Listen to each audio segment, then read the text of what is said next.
ಪತ್ರ ಬರಿತೀನಿ ಅಂತ ಹೇಳಿದರೆ ಗವರ್ನರ್ ಇಮಿಡಿಯೇಟ್ ಇವಾಗೆ ನನಗನ್ಸುತ್ತೆ ಇನ್ನೊಂದು ಗಂಟೆಯಲ್ಲಿ ಪತ್ರ ಬರಿಬೋದು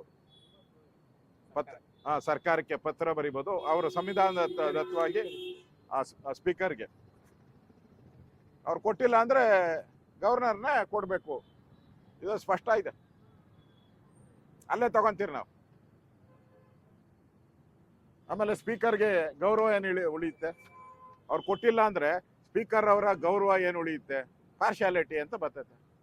ನಾವು ಸಭೆಯಲ್ಲಿ ಕೂಗ್ತಿರಲ್ಲ ಒನ್ ಸೈಡ್ ಸ್ಪೀಕರ್ ಅಂತ ಹಂಗಾಗ್ತೈತೆ ಇದನ್ನು ಕತೆ. ಅದರಿಂದ ಸಿದ್ದರಾಮಯ್ಯನವರು ಈ ತರ ಹುಚ್ಚುಚ್ಚು ಹೇಳಿಕೆಗಳನ್ನ ಕೊಡುವಂಥದ್ದು ಒಳ್ಳೇದಲ್ಲ. ಗೌರವ ಮಾಡ್ಬೇಕು, ಸಂವಿಧಾನದಲ್ಲಿ ಗೆದ್ದಂಥವ್ರಿಗೆ ಗೌರವ ಕೊಡ್ಬೇಕಾದ ಕರ್ತವ್ಯ. ಅದನ್ನ ವೈಲೇಷನ್ ಮಾಡ್ತಾ ಇದ್ದಾರೆ, ಇದು ಅಕ್ಷಮ್ಯ ಅಪರಾಧ ಅಂತ ಹೇಳ್ತಾ ಇದ್ದಾರೆ. ಚುನಾವಣೆ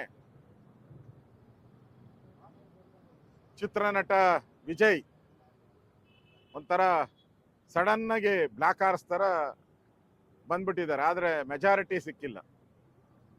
ಈ ಕಾಂಗ್ರೆಸ್ ಏನಿದೆ ಇವರೆಲ್ಲ ಎಲ್ಲಿ ಊಟ ಸಿಗ್ತೈತೋ ಅಲ್ಲಿ ಓಡೋಗೋರು, ಯಾರ ಮನೆಯಲ್ಲಿ ಊಟ ಚಂದಾಗಿ ಸಿಗ್ತೈತೋ ಅಲ್ಲಿ ಓಡೋಗೋರು.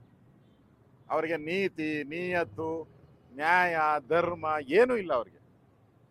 ಇಷ್ಟು ದಿನ DMK-ನ ಆಡಿ ಹೊಗಳಿದ್ರು, ನಮ್ಮ ಡಿ ಎಂ ಕೆ ಅಂತೇಳಿ. ಈಗ ಅಲ್ಲಿನ ಕಾಂಗ್ರೆಸ್ ಪಾರ್ಟಿ, ಕಾಂಗ್ರೆಸ್ಸಿನ ತಮಿಳುನಾಡು ಘಟಕ ವಿಜಯನ್ಗೆ ಸಪೋರ್ಟ್ ಮಾಡಬೇಕು ಅಂತೇಳಿ ತೀರ್ಮಾನವನ್ನ ತೆಗೆದುಕೊಂಡಿದ್ದಾರೆ ಕಾಂಗ್ರೆಸ್ ಪಾರ್ಟಿಯವರು. ನಾಚಿಕೆ ಆಗ್ಬೇಕು ಇವ್ರಿಗೆ. INDA ಮೊದಲೇ ಇತ್ತಲ್ಲ, ಅದು ಇಂಡಿ ಒಕ್ಕೂಟ, ಅದು ಒಂಥರ ಕಳ್ಳರ ಒಕ್ಕೂಟ ಇದ್ದಂಗೆ. ಈ ಕಳ್ತನ ಗೊತ್ತಾಯ್ತಲ್ಲ, ಯಾರ್ಯಾರು ಎಗರ್ತಾರೆ ಅಂತ ಗೊತ್ತಾಯ್ತಲ್ಲ. ಅದರಿಂದ ಇಲ್ಲಿ ಕಾಂಗ್ರೆಸ್ ಅವ್ರನ್ನ ನಂಬೇಡಿ ಅಂತ ಬಹಳ ದಿನದಿಂದ ನರೇಂದ್ರ ಮೋದಿ ಅವರು ಹೇಳ್ತಾ ಇದ್ದಾರೆ.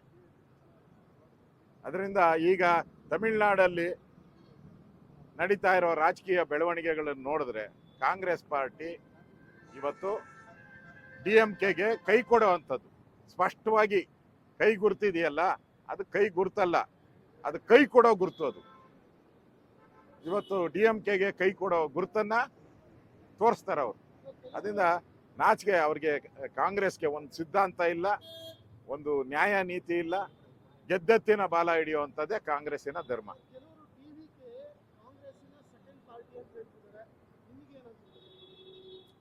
ಅವರು ಯಾವ ಪಾರ್ಟಿ ಇಂತೂ ನಮಗೂ ಗೊತ್ತಿಲ್ಲ, ಸೆಕೆಂಡೋ ಥರ್ಡೋ ಫೋರ್ತೋ. ಈಗ ಅನೌನ್ಸ್ ಮಾಡಿದಾರಲ್ಲ, ಚಿನ್ನ ಕೊಡ್ತೀನಿ, ಗ್ಯಾಸ್ ಕೊಡ್ತೀನಿ,